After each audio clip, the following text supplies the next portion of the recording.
everyone, and welcome back to my channel. If you're new here, my name is Olivia, and this is a channel where I talk about the presidents and make their favorite desserts. All right, let's get started. Today's president is William Henry Harrison. And for William, I will be making a pound cake. My printer is working now, but it's still kind of being an asshole. Ignore the lines.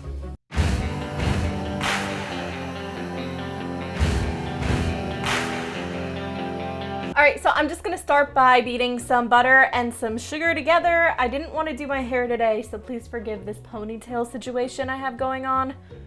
So William was born in February in 1773, and his family owned a plantation in Virginia, more specifically Richmond. So surprise, surprise, another president from Virginia. They really dominated the market back then, I guess.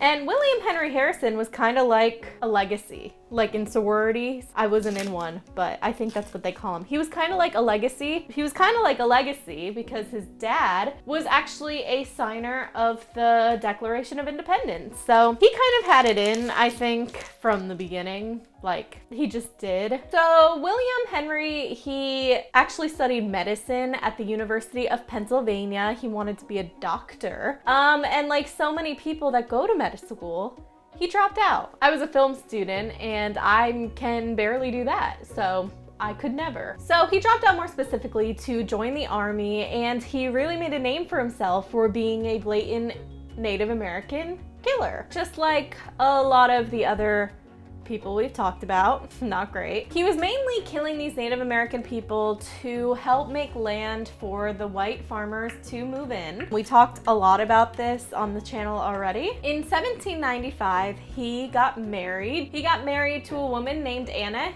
Sims. Now, Anna's father was a judge in Ohio, and he was not a big fan of William. I mean, he didn't think it was a good idea because of William's military career. However, it didn't stop them. The two lovebirds were really determined, and they eloped. And they ended up having 10 children together. However, 6 of them did not make it. But one of his grandchildren did actually become a president as well. I'm not sure which one it was. I'll tell you when we get there.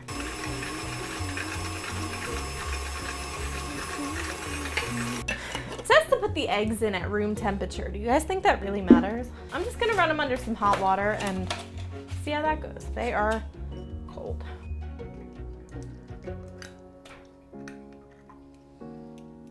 All right, so John Adams, during his presidency, made William Henry Harrison the Secretary of the Northern Territories, and this is basically just like Illinois and all that good stuff. And he actually became the Northern Territory's first congressional delegate, so making history already.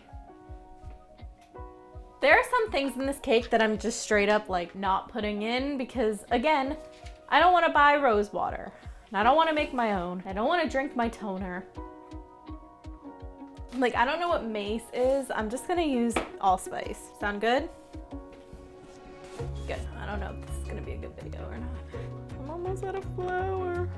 So in 1800, they carved out the native territory from the Northern Territory, and therefore he became the governor of the native territory as well, and he made a lot of deals with these Native Americans, signed a lot of treaties, but basically he was still just trying to get their land, and not all of the Native Americans were happy about this, understandably, and there was probably a lot of pushback. And because of this, he hired the US forces to go in and take out all of the Native Americans from the new treaty territories altogether, just so that they could keep all of the land for the white people. Who's surprised? Me. Like, when he was the governor, he lived in a straight up mansion, and the mansion was specifically built for him. It was the first brick building in the area, and it had really thick walls to keep out all of the Native attackers. So again, making history. 1 teaspoon of cinnamon. I think this cake's gonna be good, to be honest with you.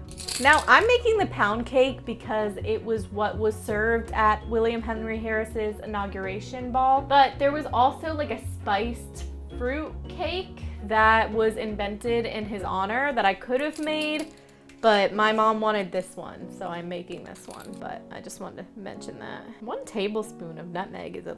Oh shit, this is all spice. All right. Still, 1 tablespoon of nutmeg is still a lot.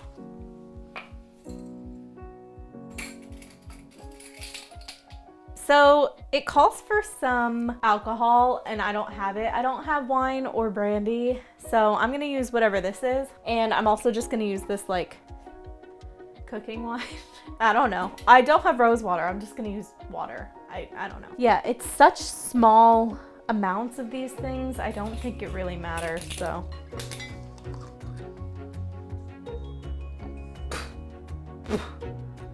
That really hit me straight in the face.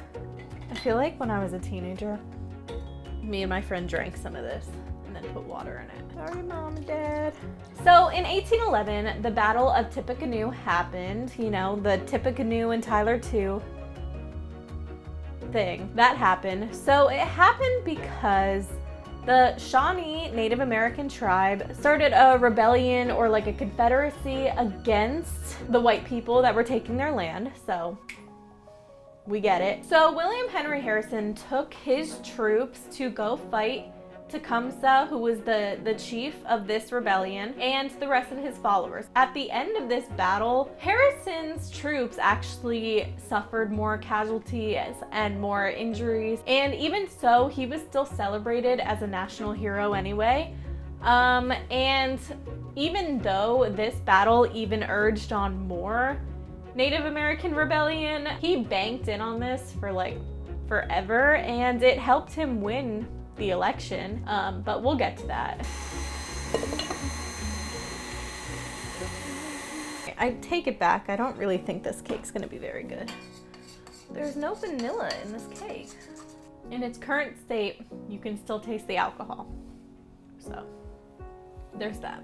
So he basically lost the Battle of Tippecanoe, but he was still celebrated and used it forever. But when he became the general in the army in the War of 1812, he was able to defeat the British and Tecumseh in the same battle, and Tecumseh's following was never really taken seriously again. So I guess back then he was seen as a real hero because he was able to defeat 2 enemies in the same battle. So after this, he became a member of the House of Representatives, and he also became the minister to Columbia. And then in the election of 1836, he ran to be president. However, he was part of the Whig Party, and the Whig Party ran 3 candidates in the same election, and they split the vote, and therefore the election went to Martin Van Buren. However, 4 years later, when Martin Van Buren did a real shitty job as president, he was able to run for president again. Now, the election of 1840 is kind of funny. So keep in mind, William Henry Harrison was 68 at this point, and Martin Van Buren was trying to pull some ageist bullshit and basically say that he was too old to be president. I think there's people out there that might agree with that, but hey, that's what elections are for. Martin Van Buren went around and basically said something like, give him a barrel of hard cider and a pension of $2,000 a year, and he will sit the remainder of his days in a log cabin. Honestly, that sounds great. That would work on me. But William Henry Harrison was not about to take that shit lying down. He used it to his advantage. He was so smart in this. He basically used the log cabin motif to make it seem like he was just a regular old common person and pass himself off as like the people's man. It's funny because he very much was not a common man. He was not a humble man. Like I said, his dad was one of the signers of the Declaration of Independence, and they also owned a plantation. So he was rich and probably, you know, like, my dad signed the Declaration, you know? He was probably like that. He kind of used this stab that Martin Van Buren made about him to his advantage, and he got creative, and this thing ran wild. I mean, they were posting pictures of log cabins everywhere, and a company named E.C. Booze Distillery even made a log cabin shaped whiskey bottle and sold it as part of the campaign. And fun fact, that is why we call alcohol booze today. You're welcome. And meanwhile, they were painting Martin Van Buren as like an out of touch elite man, which is super ironic because he actually did come from humble beginnings. Remember, we talked about how his dad just like owned a bar. So William Henry Harrison, while I don't love him, I respect him. He was kind of a smart, bad bitch. And they also painted Martin Van Buren. He was kind of short, remember? He was short and yeah, he was short. He kind of looked a little weird. And they painted him as like a weak little man in this famous song that they made, their campaign song. And in the song, they say, "For Tippecanoe and Tyler too, and with them we'll beat Little Van. Van is a used up man, and with them we'll beat Little Van." I don't know if I'm able to play the song, but I might anyway. Don't sue me. For Tippecanoe and Tyler too, and with him we'll beat Little Van. Van is a used up man, and with him we'll beat Little Van. And like I said, he was banking on a battle from 30 years ago. I mean, come on, guy. Get a new thing.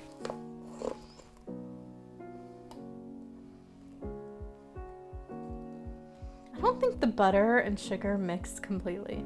No, definitely not, but it'll melt. All right, so this is what we have so far. I have to cook it for like an hour. I'm hoping it's not gonna take that long, so I will check in with you when it is done. Smells delicious. It smells delicious. All right, I just took it out of the oven, so this is what we're working with. It does smell delicious. So during William Henry Harrison's presidency, he was pretty famous for one thing: dying. William Henry Harrison died 32 days into his presidency. Now there are two versions of history, because number one, he was the oldest president. He was 68 by the time he got into the White House.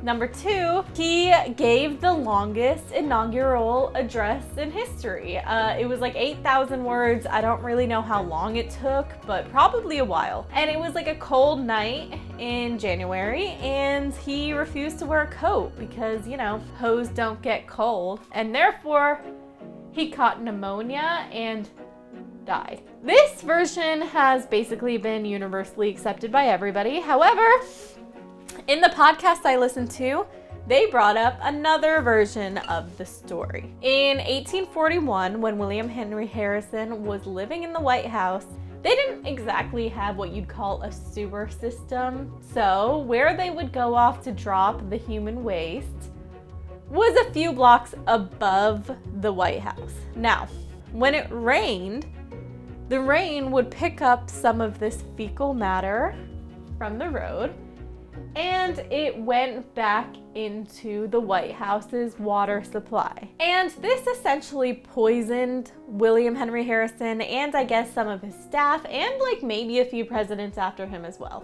This is the version of history that I'm choosing to believe. It's a little grosser, it's a little less poetic, but it's a little more interesting.